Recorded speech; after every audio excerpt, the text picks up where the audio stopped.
Okay, Sat Nam means truth is my identity, and you may have guessed by now that that's sort of the essence of this kriya, is to really reconnect with the truth of who we are, the truth of our identity, not the labels or the judgments that we place on ourselves, and certainly not anything that somebody else has given us or placed on us. So again, hands on the knees, we're going to go into those shoulder shrugs, closing the eyes, gazing at third eye.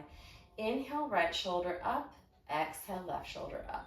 All right? And let's just alternate. Let's begin here.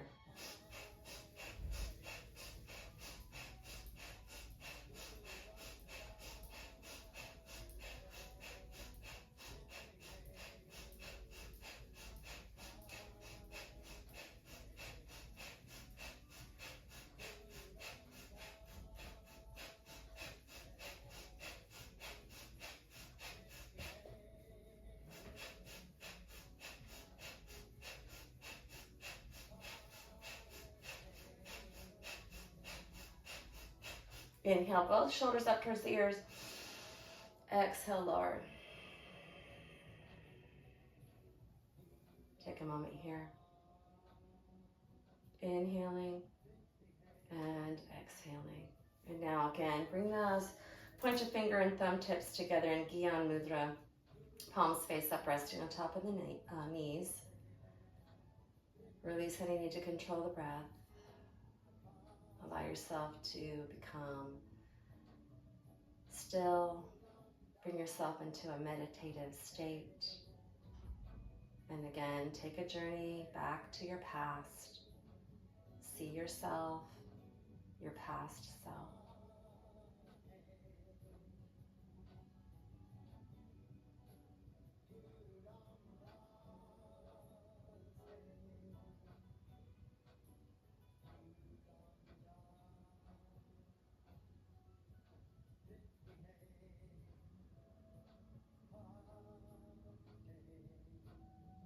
Now gently bring your awareness, your mental awareness to your present self.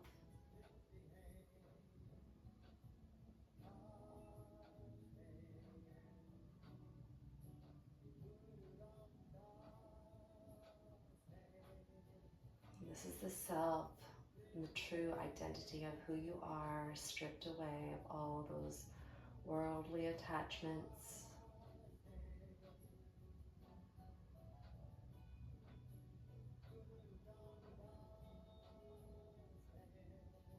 We're not denying that your present self is made up of your past self, but truly find the essence within the self, the gift of your creation.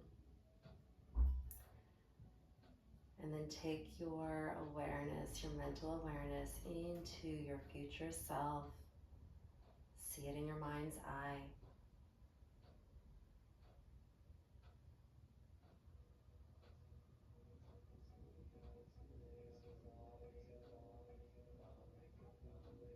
Open your heart up to the expansiveness of this vision.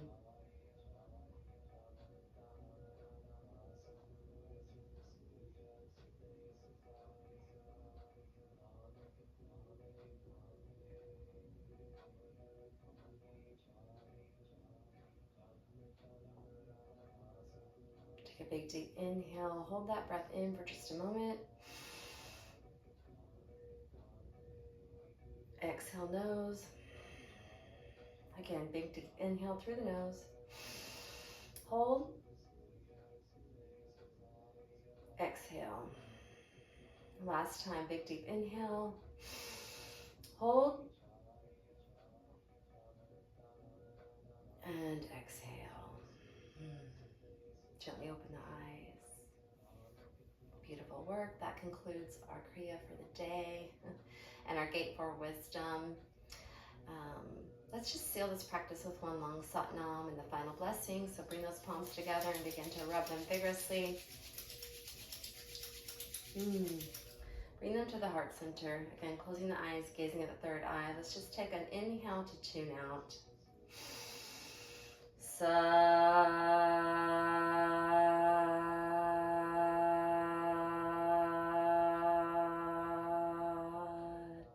Nam. Keeping your hands in prayer pose, bring them up above the head. May peace be with you. Now to the third eye, may light be with you. To the throat, may truth be with you. And to the heart, may love be with you. And now I bring the hands down through the chakras to the ground in front of us. As I say, may safety, security, prosperity, and grounding be with you always. You can bow your head towards the floor if you'd like.